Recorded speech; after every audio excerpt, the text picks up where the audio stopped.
everyone and welcome to Rad Chat. We're here live at UKIO in Liverpool. My name's Jo McNamara and I'm joined by fellow host. And I'm Joe Anderson. So we're here on the Rad Chat sofa with two guests. Would you like to both introduce yourself, please? Yeah, sure.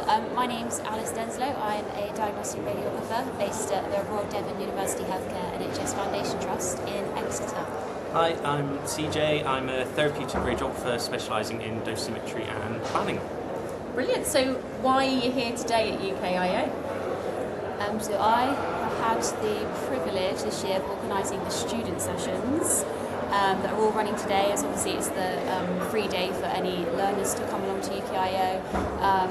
So we've got the three sessions, one this morning, two this afternoon, all centred on different important areas that are catered towards diagnostic and therapeutic students. And Connor is one of my speakers. Thanks for inviting me. So I'm here twice today. I'm presenting twice. So the first one this morning is all about health inequalities and person-centred care. So that's an area that I'm currently doing my master's on. And then I'm also later on this afternoon doing a oral presentation on my dissertation, which is the importance of LGBT undergraduate radiotherapy education and why it's needed. Why did you pick that dissertation topic? I think it's a known fact that in healthcare, health inequalities is a massive thing at the moment, and person-centred care is a massive driver. And EDI training in healthcare is abysmal, and I don't think it's done very well at all in radiotherapy. And I wanted to kind of get some data to prove to higher education institutions that they actually need to create personalised EDI topics rather than doing it in that sort of generic one where they sort of lump them all together. Of the 13 universities that did it, I think we found out that 10 of them don't actually teach it at all, and that actually a lot of students wanted it, so it was kind of proving what I was hoping for me to do the dissertation for. Yeah. In terms of kind of education, do you feel it is HEI's responsibility, or do you think actually, because I'm just thinking if we've already trained students, they haven't had that good, effective education, should we also be looking to their provider to ensure that, from a postgraduate perspective? Yeah, I think that it's a mix of both. I only specifically looked at undergrad schemes, so I didn't necessarily look at like the apprenticeships or the MSc routes, but and I touched on it very, very briefly whether it was done like placement, so I don't have enough data to say whether it was or really wasn't, but it was just have they treated any patients that fitted that patient group. But no, I do think it's a joint responsibility of there being potentially the academic aspect should be taught by universities in their sort of EDI kind of umbrella. But I think it is important that the actual department teaches them as well, because obviously they'll have specific departmental policies depending on each patient group. So I think it's a balance between the both of them, to be honest. Alice, why is it important for you to have these sort of topics in the student areas today? I think, again, just because a lot of the sort of HEIs don't necessarily always cover these things in great detail, and I think it's just a great chance for sort of students to hear from people who are really passionate about these areas and have done, like quite a few. I've got Connor speaking, Ben Potts as well, probably Ula from St George's as well. So people who have done research in these areas so can kind of give more of their experience of doing that and maybe convey it to the students in a slightly different way to what they might get either on placement in the workplace with apprentices. Because I was a degree apprentice.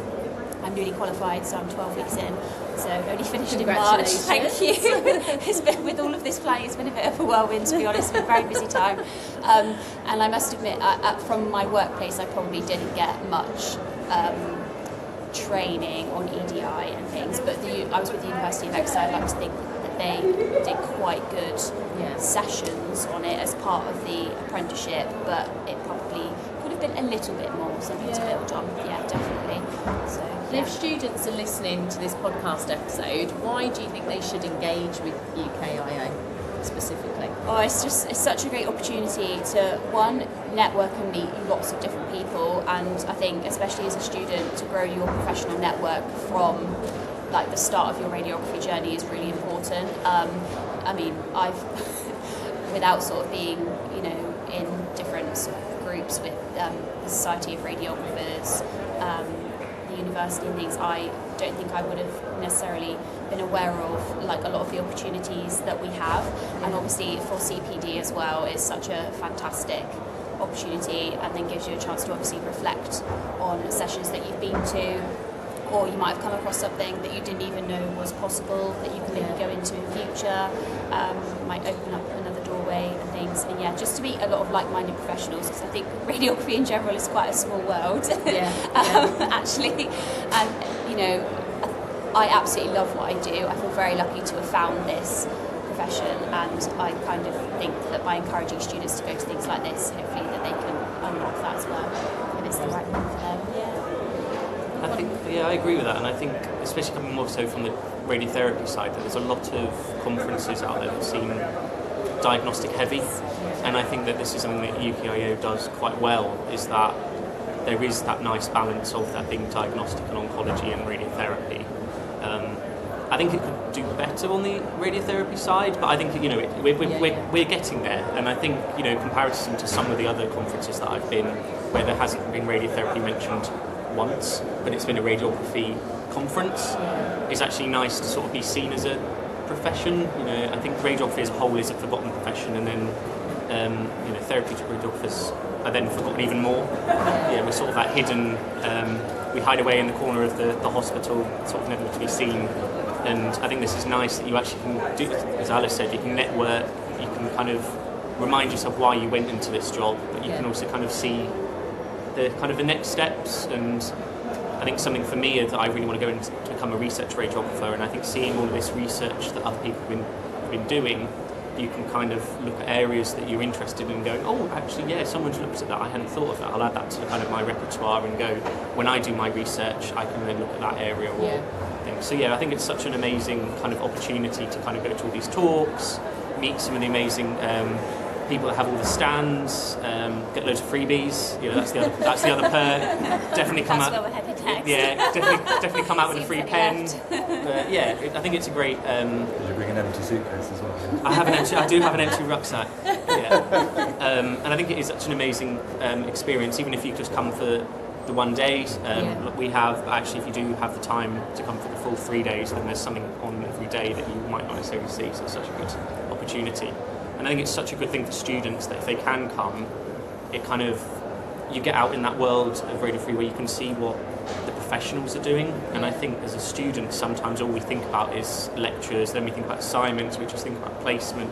We don't always see the bigger picture, and then kind of, we then get that piece of paper to say, well done, you've got a degree, and then you go, what's next? And I think this is such a nice opportunity that you can kind of see the pathway of what you could do next. I get really frustrated, and I was exactly the same. You do focus on assessments and just passing it, but it's so, I don't know, I think it gives you that passion to want to do well, but also remind you of, this is incredible, and look at the opportunities. And like speaking to people and where they're maybe not practicing clinically anymore, but doing something else, gives you kind of an idea of where else your career might take you. Yeah, I think that's something that Alice has done well, and she can speak about it in a minute. She's got a panel session this afternoon, and actually that's something that I've kind of realised that I like the patient side of it, but I also quite like the research side, I quite like the industry side, but actually... Connor, we know. Yeah. I like a bit of everything. I like working with Connor, he goes, I'm really interested in that, I'm going to do that. And then the next day he's like,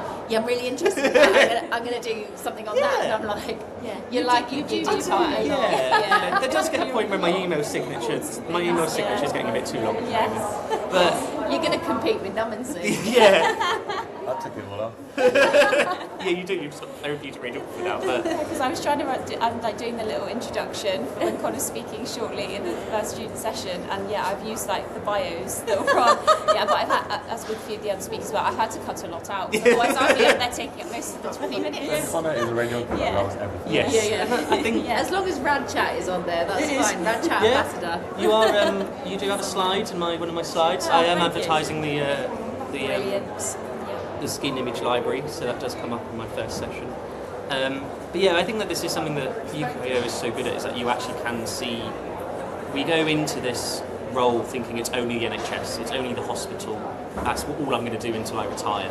But actually there's so much more than necessarily hospital work and being an academic. There's research, there's industry, there's kind of the medical legal side of it. You know, there's so much more that actually as students, unless you come to things like this, you actually don't realise they exist. Yeah. Thanks for coming on. Good luck today. Thank you. Thank you so much. Thanks for having me. Bye.